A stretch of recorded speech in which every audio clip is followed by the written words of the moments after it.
said aquarium is closed for a while, but curiosity is never canceled.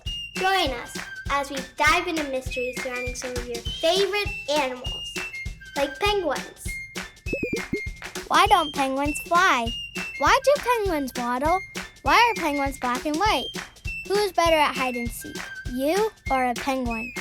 Let's find out. Imagine you're a penguin. One day you're swimming in the ocean and you spot a predator.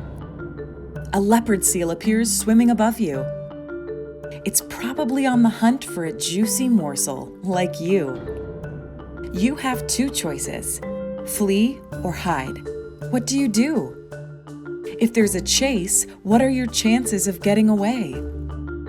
Pretty good. Almost every part of you has been made for speed.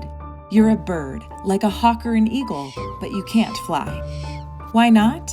First, compare the size and shape of your wings to flying birds. Compare your size. Your shorter wings and heavier body keep you from joining your fellow birds in the sky. Your body is thick in the middle and narrow at each end, so you can race through the water like a torpedo. You flap your powerful wings to pick up even more speed when you need to. You pop out of the water sometimes, just for a few seconds. Why do you think that is? What do you need after swimming underwater at top speed for several minutes? Air. You take a quick breath of air before returning to the water without slowing down too much. Maybe if you disappear from the predator's sightline underwater for a bit, it will lose track of you. Now that we understand how penguins move and survive in the water, let's explore how penguins move on land. For penguins, being so fast and graceful in the water comes with a price. Can you guess what it is? Think about the way penguins move when they're not in the water.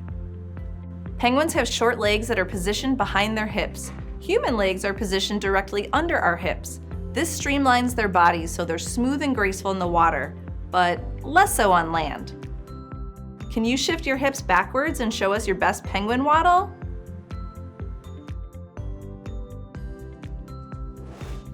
There are 18 penguin species swimming, waddling, hopping, vocalizing, flapping their flippers around the earth right now. Penguins have a lot in common, but each species is a little different. What do you notice?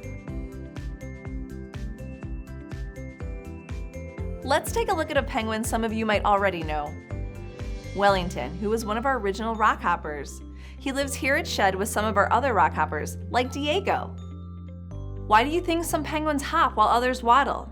Let's consider where rockhopper penguins lived compared to other species. Rockhopper penguins and Magellanic penguins live in different habitats. As the name suggests, rockhopper penguins live in more rocky areas with some cliffs. Magellanic penguins would be found more on sandy beaches and grassy areas. This affects the way that each of them move. Visually, rockhopper penguins have a few traits in common. Rockhoppers usually have a smaller stature. Some of them have red eyes, but one of the most distinguishing characteristics is the yellow crest feathers they have on the top of their head. In the wild, you can find rockhopper penguins from the chilliest parts of Antarctica to the warmer climates of South America. All penguins live south of the equator, and no matter how differently they might look on their heads, most penguins' bodies are pretty much the same. Black on the back and white on the front. What do you think a penguin's black and white feathers look like underwater? Underwater, animals use color for a few purposes, to attract mates and to communicate with other animals. But many animals use their colors to hide from predators or prey. Keep in mind, colors look different underwater, especially as you go deeper. Colors that look bright to us might blend in, and colors you think would blend in can really stand out. To our eyes, these bright clownfish may stand out, but at just 25 feet deep, orange colors start to fade, and these clownfish might blend in with their host anemones. Go just a little bit deeper, and at 35 feet, these yellow tangs will start to blend in with their habitat. Animals like frogfish that live in shallow habitats can't use the fact that colors change as we go deeper to their advantage, so they have to use camouflage instead.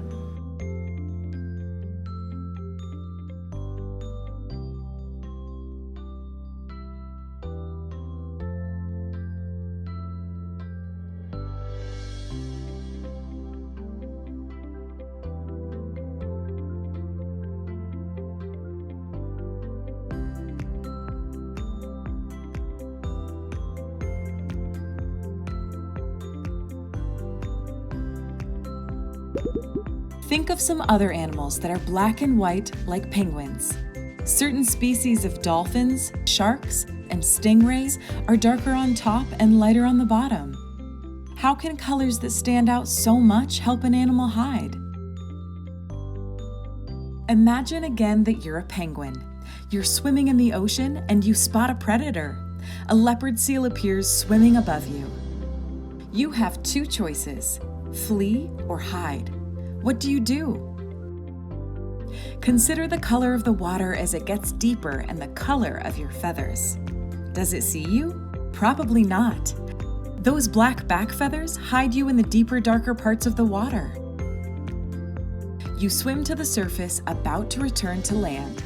That same predator is swimming below you, still hungry, looking around for something to eat. It looks up. Does it see you? Consider again how your white chest and belly feathers look from below with the sunlight. They help you blend in with the sunlight and the lighter parts of the water. So, who would be better at hide and seek, a penguin or a kid? Let's compare. First, the hiding part. Penguins are better at hiding in water. Plus, they can hold their breath for a long time, which would come in handy. But on land, a penguin is pretty easy to find. Kids are great at hiding on land. We might not have feathers that camouflage us, but we're really good at finding hiding places. Next, the fleeing part. We know penguins are super fast in the water, and they have all that practice escaping predators and chasing down their meals. Can you imagine trying to chase a sandwich every time you were hungry? But on land, it wouldn't be hard to catch a penguin. Waddling just isn't enough to get away. Neither is hopping. But running? Well, kids are great at that. So, who wins here? The penguin or the kid? A penguin's black and white coloring serves as camouflage in the water. And back on land, these colors also help penguins regulate their body temperature and stay comfortable. When a penguin feels cold, it turns its black back feathers towards the sun. These dark colors absorb heat and help the penguin feel warm. Some scientists think the black feathers offer the added benefit of acting as a sunblock. When the weather's hot and the penguin feels too warm, it turns the front half of its body toward the sun. The white feathers reflect sunlight and help the penguin cool down. You can experiment at home to see how this works. Find something that's all white and all black, like construction paper. Put them in a sunny place and wait a while, like an hour. Then compare. Which do you think will be warmer? Probably the black one. What have we learned about penguins that explain why? We've talked about how a penguin's body shape helps it speed through the water, and how its black and white colors help it hide and regulate its body temperature. Now let's talk about a penguin's feathers. A penguin's feathers go through a lot: sun, water, salt, and dirt. When you're a penguin, you wear the same thing every day: feathers.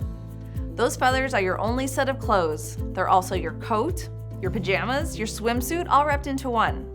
Penguins groom themselves all the time to keep their feathers neat and clean. But once a year, a penguin's body pushes out its old feathers so new ones can grow. This is called molt. It can take weeks for the feathers to completely grow in. Penguins usually stay on land until they have a complete set of working feathers. This means that they don't eat very much, if anything, during the weeks they're waiting for those feathers to grow. During this time, penguins need extra energy. Before molt, a penguin can eat up to 4 times more fish than usual. Imagine eating 4 breakfasts, 4 lunches, 4 dinners, and 4 desserts. Penguins at shed go through molt every year, so it's common to see penguins on exhibit with feathers looking like they're missing or they're looking extra puffy. Feathers can also tell you about a penguin's age. When penguins first hatch, they're usually gray and fuzzy. By just 3 months old, a penguin chick is pretty much close to the same size as an adult penguin, but they'll be gray, silver, and white.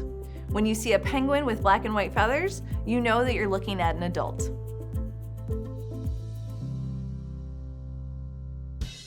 Today, we solved the mysteries of why penguins are birds that can't fly, why penguins waddle, and why penguins are black and white.